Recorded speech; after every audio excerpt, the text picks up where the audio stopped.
크립토토마토 인사를 드리고 있습니다. 요 며칠간 리플사와 XRP 관련된 소식이 깨작깨작 나와가지고 영상을 생략을 했었는데, 그래도 오늘은 나온 소식들을 몇 가지를 모아가지고 영상을 제작을 해보고 있습니다.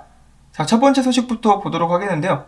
U2데이라는 암호화폐 매체죠. 여기서 이야기하기를 리플사가 최근에 새로운 보고서를 통해서 이야기하기를 이 중소기업 간의 국경 간 결제 효율을 개선해야 된다. 2016년도부터 국경 간 B2B 결제와 송금 시장이 급격하게 성장했는데 전통 금융 서비스의 비효율성이 이들의 성장을 저해하고 있다. 이 블록체인이야말로 이러한 문제를 해결해 줄 수가 있는데, 예를 들어서 리플사가 개발한 ODL을 사용하면 문제를 해결할 수 있다라고 이야기를 하면서 다음과 같이 이야기를 했다라고 합니다. 리플사의 고객인 인스타램, 비테크는 포르투갈, 독일, 스페인, 프랑스 및 이탈리아에 새로운 ODL 송금로를 구축했다라고 이야기를 했는데요. 자, 이 부분이 좀 중요하다라고 볼 수가 있겠죠. 윗부분이야 지난 몇 년간 계속해서 이야기가 되었었던 부분인데, 해당 나라들의 새로운 ODL 송금로가 열렸다. 이것은 꽤 큰 소식이 될 수도 있는데, 제가 트위터를 뒤져봤을 때는 이것에 대해서 이야기하고 있는 사람이 단 한 명도 없었습니다. 그래서 제가 봤을 때 이 U2데이에서 오역을 하는 것이 아닌가, 오해를 한 것이 아닌가 싶은데요. 그래서 직접 리플사의 보고서를 찾아보려고 가봤는데요. 일단 이 게시글들을 봤을 때 이거인 것 같았어요. 보시면은 내용도 비슷하고, 이걸 클릭하게 되면은 해당 페이지로 이동하게 되는데, 보고서를 아무나 다운받을 수 있도록 만들어 놓은 것이 아니라 저의 이름과 사업자 그리고 제 직업 타이틀까지 묻고 있더라고요. 그래서 그냥 다운받기가 좀 그래가지고 이 부분은 생략을 하려고 합니다. 자, 다만 제가 앞에서도 잠깐 언급을 드렸다시피 ODL 송금로가 열리는 것이 아니라 어디 열려고 생각만 하고 있다라는 소식이 나와도 트위터에는 난리가 나죠. 그리고 유튜브들도 관련된 영상을 만들어가지고 영상을 공유를 하는데, 그런 모습들이 아직까지는 보여지지 않고 있었고요. 그러면은 U2데이 쪽 기사를 찾아보자라고 생각해가지고 U2데이에 가봤는데, 거기에는 앞에 나왔었던 한글 기사와 똑같이 나와 있었습니다. 리플사가 새로운 ODL 송금로를 발표를 했다. 영국에 있는 인스타램 그리고 브라질에 있는 비테크가 새로운 ODL 지불 송금로들을 개척을 했다, 이런 식으로 나와 있었어요. 나라들은 앞에서 언급이 됐었던 포르투갈, 독일, 스페인, 프랑스 등등인데요. 그러면 해당 나라들 근처에 또 ODL을 지원해줄 거래소들도 이제 이름이 나열이 돼야 되는데, 그런 것도 없죠. 그래서 이런저런 이유들 때문에 해당 소식의 이 부분 같은 경우는 아직은 이제 좀 진짜로 받아들이지는 않도록 하겠고, 나중에 혹시라도 추가적인 소식이 나오게 된다면 여러분들께 또 바로 전해드리도록 하겠습니다. 그리고 또한 이 정도로 좋은 소식이 나왔었으면은 가격이 아무리 못해도 찔끔 움직이기라도 했었을 텐데, 그런 모습도 보여지고 있지 않죠. 그래서 일단 이 부분 같은 경우는 계속해서 지켜보도록 하겠고요.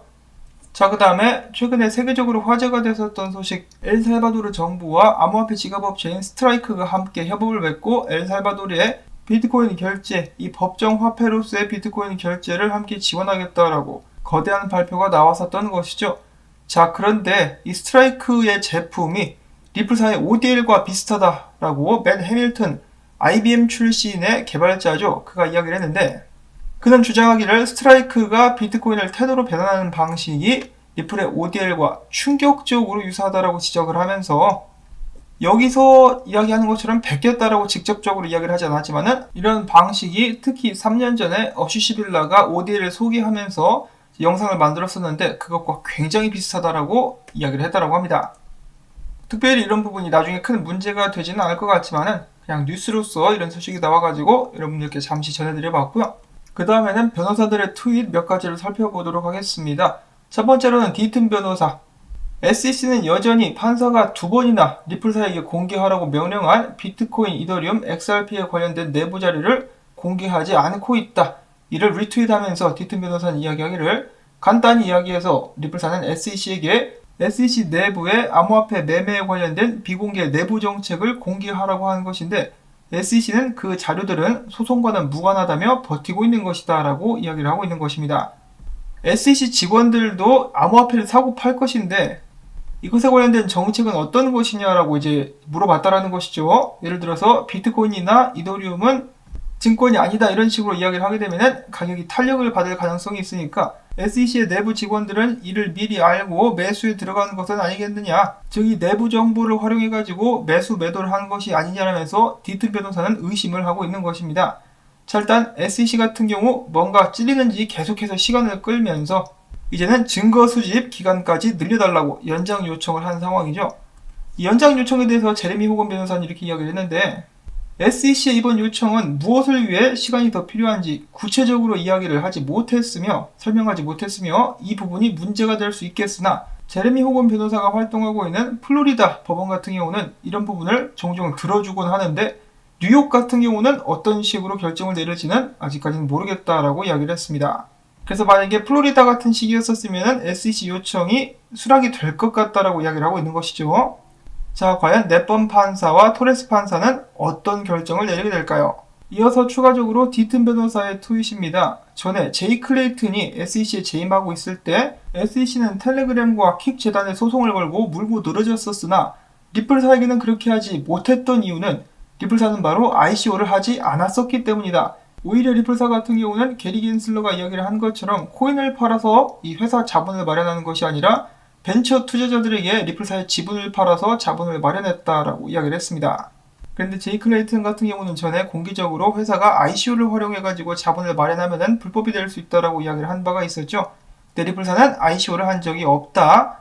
그리고 사실 많은 사람들이 특히 XRP 커뮤니티가 지적하고 있는 것이 이더리움은 ICO를 했었다 이거죠. 그래가지고 많은 불만과 원성이 터져 나오고 있는 상황입니다.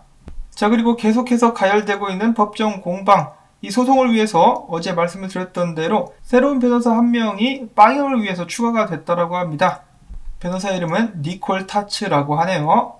자, 이처럼 소송에 관련해가지고 이런 의견들 저런 의견들이 계속해서 나오고 있는데 결국 결정은 판사가 하게 되겠죠. 부디 조만간에 소송에 큰 영향을 줄 수 있는 유의미한 결정이 나올 수 있기를 바라보면서 오늘 영상은 여기서 마무리를 짓도록 하겠습니다. 여러분들께 이 영상이 도움이 되셨다면 오늘도 토마토밭의 물주기 광고 영상 재생을 통해서 부탁을 드리면서 저는 다음에 새로운 소식 가지고 인사를 드리도록 하겠습니다. 안녕히 계십시오.